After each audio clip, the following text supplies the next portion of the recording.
Ahoy, moi c'est Caro, bienvenue sur Ne mâchez pas mes mots. Le but de ce podcast est de t'aider à être dans une démarche de paix avec la nourriture. Donc dans chaque épisode, tu retrouveras des partages d'expériences autour des troubles du comportement alimentaire et autour de la thématique de l'alimentation intuitive.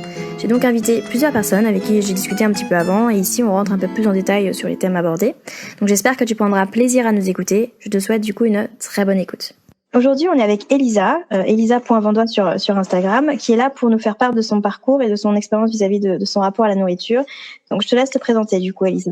Moi, c'est Elisa, donc j'ai 28 ans. Mon projet futur, mon rêve, le rêve de ma vie un peu, ce serait d'être illustratrice. J'y travaille. Bon, c'est pas encore trop ça, mais ça viendra. Voilà. J'ai eu un accident assez grave où j'ai été victime d'un incendie, j'ai été brûlée. Donc, je suis restée 1 mois et demi dans le coma, où j'ai perdu énormément de poids. Je suis descendue à 40 kilos. Et ensuite, il y a eu la rééducation. Et là, mon seul plaisir, c'était la nourriture. Donc, je mangeais beaucoup pendant les repas.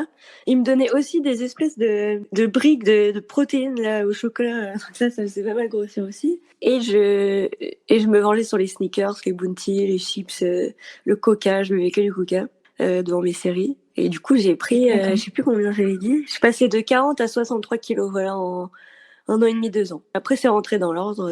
Après, je pensais plus. C'est revenu, quoi. Vu que je bougeais plus, mon alimentation est redevenue plutôt normale, comme au lycée avant. Qu'est-ce que toi t'a aidé à faire la paix avec la nourriture un peu ou du moins, qu'est-ce qui t'a aidé à avoir un bon rapport avec la nourriture?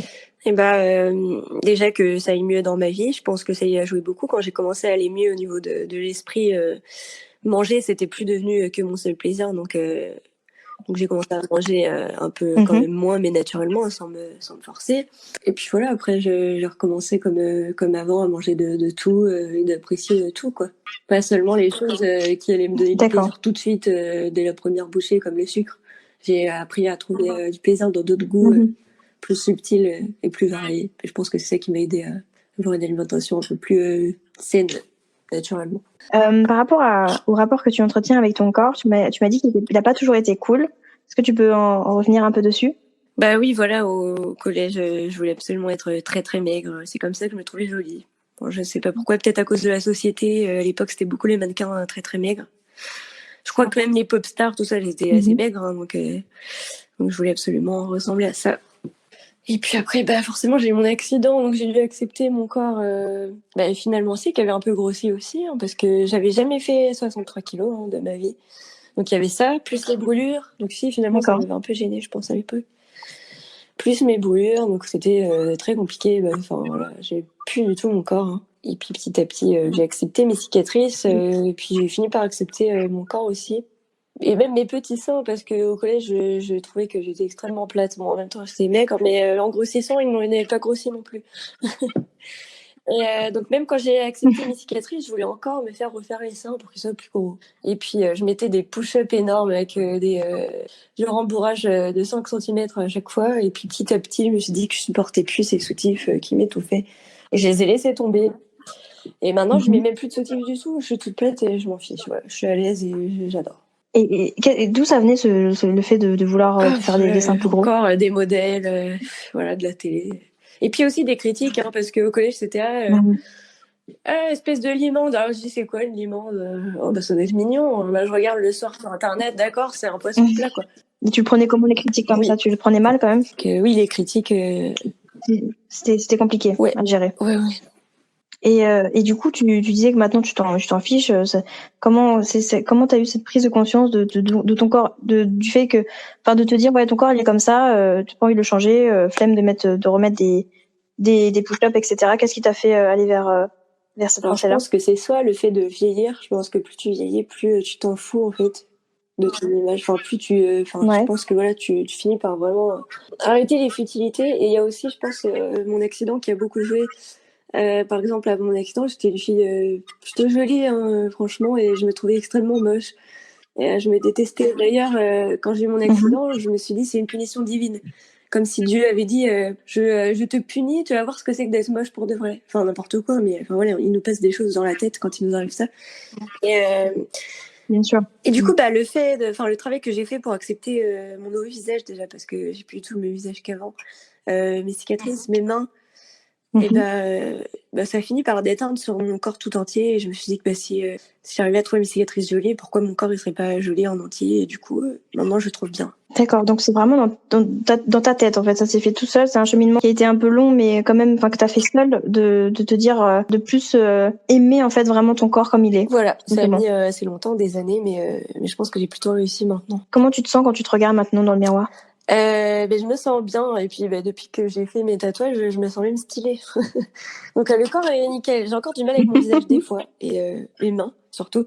Mes mains, je les déteste, je les aimerais jamais, je sais pas pourquoi, mais je les déteste. Mais mon visage, voilà, j'arrive à le trouver bien, mais des fois encore. Mais je pense qu'on est tous un peu comme ça. Quand on a passé une sale nuit ou qu'on a une mauvaise peau, on va être là, fait chier, j'ai une sale tête, voilà, ça m'arrive encore, mais je pense que c'est normal. Oui, je pense aussi. En fait, c'est ça, c'est que tu peux pas aimer ton corps à H24 tout le temps. Enfin voilà, il y a des moments où vraiment t'as un œil plus de travers. Enfin genre, il y a rien qui va, mais c'est pas grave.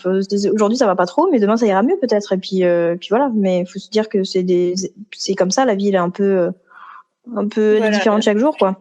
Bien sûr, dans notre regard aussi. On peut pas être parfait tous les jours, donc il faut arrêter cette pression d'être parfait, parce que on peut jamais l'être. H24 surtout, sur notre travail, sur notre image, sur notre façon d'être, on peut pas être au top. Oui. H24, et ce n'est pas grave, voilà. C'est pas grave, et puis surtout, tu dis on peut pas être parfait tous les jours, on n'est pas parfait du tout, on n'est jamais parfait. Oui, voilà. On n'est jamais. Mais il y a un truc qui m'a fait un peu sourire quand je t'avais posé la question de ton rapport au corps. Tu m'avais dit oui, sans prétention, j'aime mon corps. Mais y a pas de prétention. Moi, je considère que c'est super. Alors, que tu dises que t'aimes ton corps. C'est chouette, les gens justement qui aiment leur corps, mais souvent, voilà, ça peut être mal perçu dans notre société quand on dit je me trouve bien, et t'en as qui sont c'est ça. Tu te la pètes. Bah oui, mais non, on a le droit. Mais oui, mais je pense aussi que c'est nous-mêmes aussi qui se mettons un peu la pression de oui, si je me considère belle, c'est que je suis narcissique et tout, mais déjà ça arrive pas souvent qu'on se dise waouh, je suis grave stylée aujourd'hui. Enfin ça arrive quand même pas souvent, je pense. Et au pire, enfin tu te le dis dans ta tête, et qui entend? Personne n'entend à part toi.